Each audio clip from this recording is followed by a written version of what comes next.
Bernie Sanders is a millionaire socialist who praises communists on an almost regular basis. Don't believe me? Let's look at his policies and some of the things that he said, and I'll prove it to you. As a matter of fact, as you're watching this video, I want you to think about, is Bernie a democratic socialist, as he claims, or is he a communist? Feel free to let me know down in the comment section. So let's look at Bernie Sanders. We're going to start by looking at some of the policies that Sanders proposed back in the 70s. Now, before you jump on me and say, hey, that was 50 years ago, I recognize that. But Sanders was still in his 30s. It's not like he was some high schooler writing these policies for the school newspaper. He twice ran to be governor of Vermont and also twice ran to be a senator. So these are policies that he actually ran on for public office. So I think they're important to talk about. Also note this comes from CNN, so it's not a right-wing source by any means. First, he called for the nationalization of electronic and telephone utilities. He had efforts to push for public ownership of Vermont's utilities like telephone and electric companies, which is basically nationalization of telephone companies.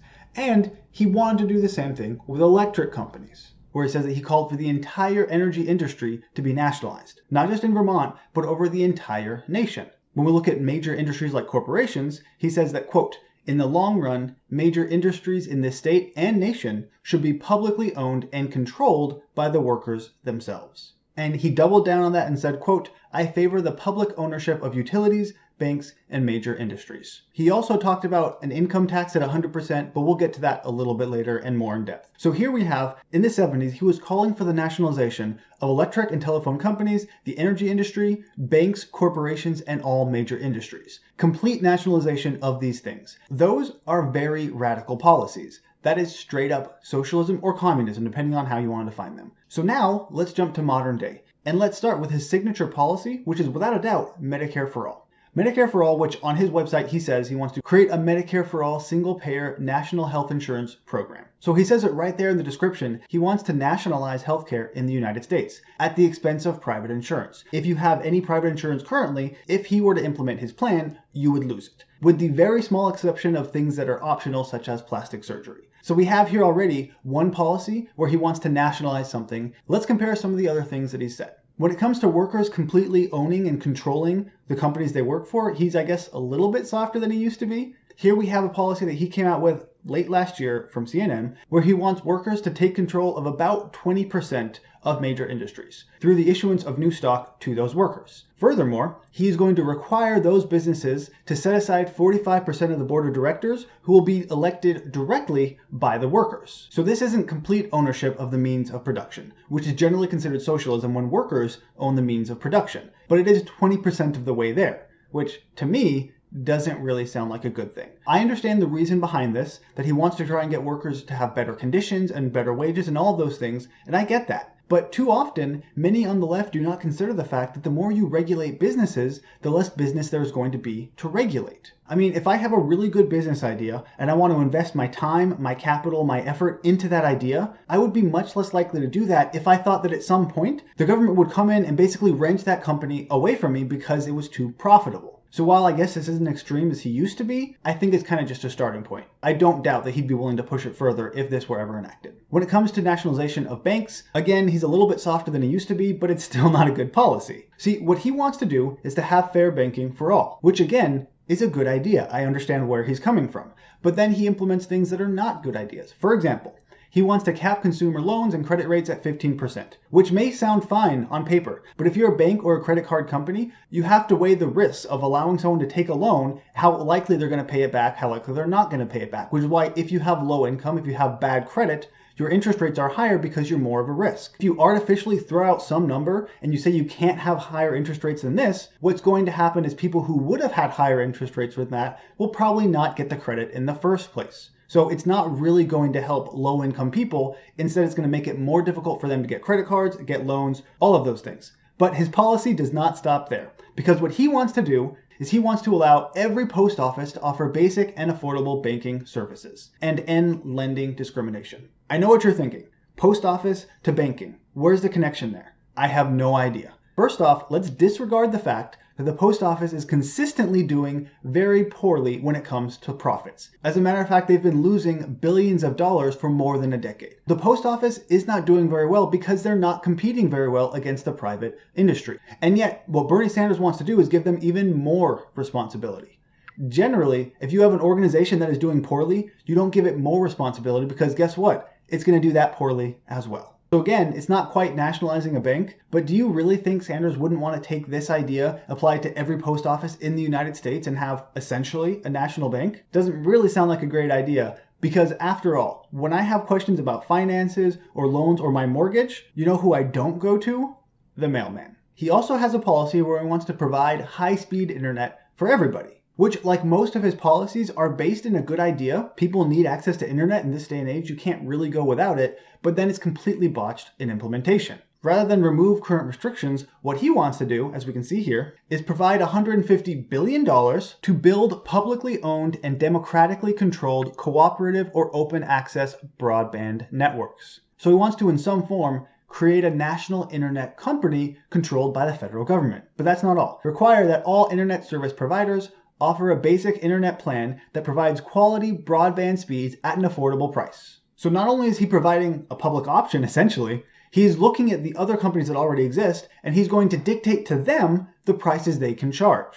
To me, that sounds like giving the government quite a bit more control than it needs to have. Speaking of government control, we now come to his policy for free college for everybody and student loan forgiveness. I think we mostly understand those points, so let's look at the things that you may not be aware of. To cover non-tuition related expenses, he wants to dramatically increase Pell Grants to low-income students so they can pay for things like supplies, transportation, cost of living. But he's also going to require states and tribes to cover any additional cost by those low-income students if the federal government doesn't pay for it. So not only is he going to take away our tax dollars to pay for students to go to college, to pay off the loans of people who have already gone to college, to pay off the housing of people who are in college, transportation, books, virtually everything, that's not even going to be enough. He's going to require the states to pay anything extra. So essentially, anyone going to college under Bernie Sanders' plan wouldn't have to pay for anything. Which, again, maybe sounds fine on its face. But how is that fair to all of the people who chose to go to a less expensive college, who didn't choose to go to college, went to a trade school instead, had all these other options available to them, and then they have to subsidize absolutely every expense that you could possibly incur at college? That is not fair. It's important to point out that one of the reasons college is so expensive right now in the first place is because of the vast availability of student loans. You see, students who can't necessarily pay for the cost of college right now can do it because loans are so easily available. So they can take out large sums of money, tens of thousands of dollars, and pay for tuition. And in turn, colleges recognize that, and so they can continue to increase tuition at a rate quite a bit higher than inflation. And this, the government paying for everyone's tuition, will only exacerbate that problem. Costs will continue to rise, perhaps at an even higher rate. At which point, it would seem logical for the federal government to come in and dictate to colleges how much their tuition can be. And it's really not that much of a jump to say that if the federal government is paying for all of this tuition, they should then have some say into what is being taught at these schools. In other words, college would become even more an extension of public school than it already is. And I don't know about you, but I don't really want the people who implemented things like Common Core or No Child Left Behind in charge of college, because they're doing a horrible job with public education as it is. Let's not give them more authority. And it's another instance of Bernie Sanders trying to dramatically expand the power and reach of the federal government. Speaking of giving even more power to the federal government, Bernie Sanders also wants to implement national rent control across the entire nation. Now, if you're not familiar with rent control, it's the idea that some external force, in this case the federal government, will dictate to landlords what they can charge their tenants, which may sound good for the people who are living in those buildings because their rent won't really be increasing. But it's not good for the landlords, and they're the ones who have to buy the housing and rent it out. Also, you're not going to build more apartments if you're not going to see a profit off of them. So what rent control ultimately does is it limits the number of available housing units. BBC said, quote, "Standard economic theory is that rent control does not work. Because if you force rents down, landlords may decide not to rent out their properties." Which is completely obvious to anyone who has ever looked at this. And yet, Bernie Sanders wants to go with it anyway. Perhaps he thinks he has a solution, and that is using trillions of dollars to create more government housing. Bernie Sanders' solution here is to spend $2.5 trillion to fix the problem that his own policy is going to make significantly worse. Now, let's go back to his tax policy back in the 70s that I wanted to talk about a little bit more in depth. In the 70s, he said that there needs to be a maximum wage. So it's like the minimum wage, but on the upper end, saying that if you earn more than this amount, everything above that will be taxed at 100%, which is what his policy was back in the 70s at $1 million. So essentially, in the 70s, if Bernie Sanders had had his way, if you had earned more than $1 million, quite simply, you wouldn't have, because he wouldn't have allowed it. I do want to point out that back in the 70s, $1 million is about the equivalent of $6.5 million today. $6.5 million, sure, is a lot of money. I'm not denying that. But is it really a good idea to take away the profit incentive above $6 million? I mean, just think about that for 1 second. If someone is on track to earn more than $6 million in a year, at the $6 million mark, where's the incentive for them to keep working if they know it's going to be taxed at 100%? Just think about where companies like Amazon would be right now if that tax plan had been implemented. It wouldn't exist, at least not at the level it does today. And before you come at me and talk about how they don't pay anything in taxes or anything like that, just think about how many people's lives are better right now because of Amazon. You can buy virtually anything you could think of, and it can come to your house in less than 2 days. That is an incredible feat. So where does he stand on this policy now? Well, he shifted from millionaires now to billionaires. In this tweet talking about the wealth tax, which is a really horrible idea, if you don't know why, watch my video about it. It'll be linked right up there. He says, quote, "There should be no billionaires. We are going to tax their extreme wealth and invest in working people." Let me read that first part again. There should be no billionaires. To me, that sounds like a maximum wage. Sure, it's not in the same way he proposed it back in the 70s. It's not nearly as strict or as clear, but the idea is similar. He does not think billionaires should exist, so he wants to tax away all of their wealth, which is what his wealth tax is created to do. Take away all of the wealth of the billionaires so they no longer exist. Now, perhaps he has changed his tune because he used to talk about millionaires and billionaires, but now it's generally exclusively to billionaires. And that may be because Bernie Sanders is now a millionaire. You see, in 2016 and in 2017, because he gained so much notoriety from the election, he wrote a best-selling book, and he earned more than $1 million 2 years consecutively. And guess what? That's fine. Bernie Sanders earned $1 million, and he earned it. It's not like he stole it from anybody. He didn't exploit anybody. They chose to buy his book. He sold his book, and he became a millionaire. I am completely fine with that. And he said, when he was questioned about it, quote, "I wrote a best-selling book. If you write a best-selling book, you can be a millionaire too." I really love that Bernie Sanders quote because in it, he's admitting, at least to an extent, that anyone can be rich with hard work and a little bit of luck. Now, in Sanders' case, it was quite a bit more luck than work because, let's be honest, he's been in the government for more than 40 years and has accomplished virtually nothing. So he had a lot of luck. But I'm not hating on him for it because guess what? He did sell a best-selling book and people wanted to buy it. That's completely fine. It is possible to do that without the federal government coming in and giving you absolutely everything. I do also want to point out that for someone who consistently claims to care so much about the working class and the poor, if you look at his charitable donations when he was earning more than $1 million, it's not really that great. And that's because he thinks taxes are a better way to invest in the community. And sure, you can go with that. But until there are taxes requiring you to pay more, don't you think you should at least put your money where your mouth is and give a little bit more in charity? But no. Instead, he would rather buy a third home that is worth almost $600,000, which puts him in line with about none of the working class people in America, because basically nobody has 3 houses. Now that we've looked at his policies, I want to look at some of the ways that he has talked about communist regimes in the past, and talked about America, I guess, by extension. Back in 1972, again, we're going back to the 70s, Bernie Sanders was talking to a class of 9th graders. Keep this in mind, they're only in 9th grade. When talking about the Vietnamese War, he defended the communist North Vietnamese fighters, but he also said that what the American military did back in this war was, quote, almost as bad as what Hitler did. Telling a bunch of 9th graders that America is almost as bad as Hitler, at the same time that you're defending the communist North Vietnamese. Not a good look. But of course, it didn't stop there. So let's see what he thought about Fidel Castro. But I remember, for some reason or other, being very excited when Fidel Castro made the revolution in Cuba. And at that time, well, we can talk about Cuba now, I was very excited and impressed by the Cuban Revolution. And there was Kennedy and Nixon talking about which particular method they should use about destroying the revolution. Kennedy was saying that Nixon was too soft on communism. Let me pick up a point that Rick was making in Cuba, we should deal firmly with Fidel Castro. And Nixon was playing the role of, hey, you got to be patient. You can't do these things. You got to negotiate. Actually, when you read novels, people say there's a sick feeling in your stomach. Usually, I'm sufficiently unemotional not to be sick, but I actually got up in the room and almost left to puke. Bernie Sanders was excited about this revolution. And when people were talking about how communism was a bad thing, they need to address it in a certain way, he felt so sick that he almost threw up. Yep, you heard that right. Throwing up in the name of communism.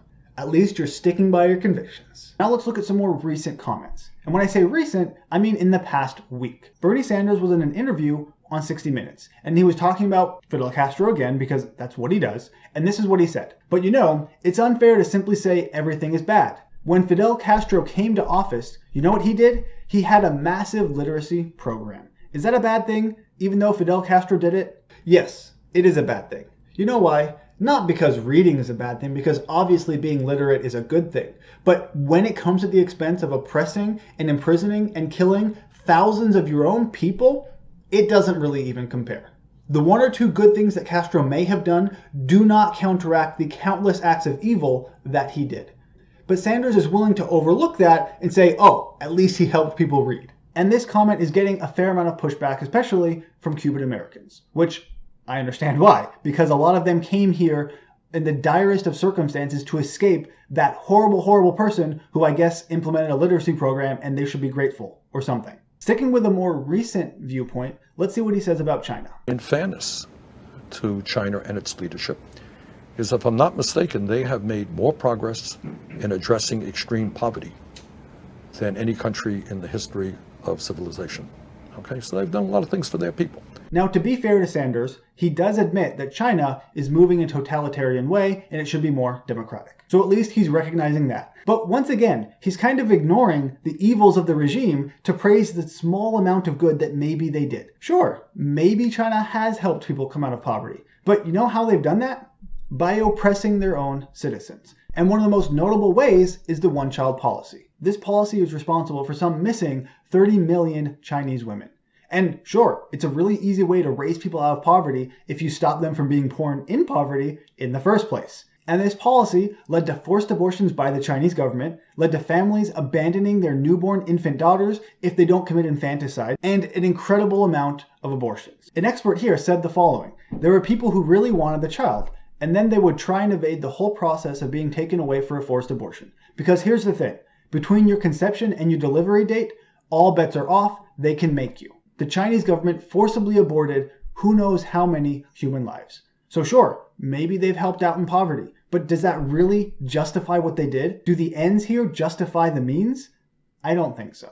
Last but not least, back in the 80s, he and his wife went on a honeymoon to the USSR, because nothing says romance like a communist dictatorship, right? And when he came back, he talked about how incredible the cultural programs were, how inexpensive all the transportation was, how incredible and fast it was, all of these wonderful, glowing things about Soviet Union. And once again, he seemed to somehow ignore the fact that they routinely killed their own citizens who were dissidents and didn't agree with them. You couldn't really voice an opinion outside of what they wanted you to say.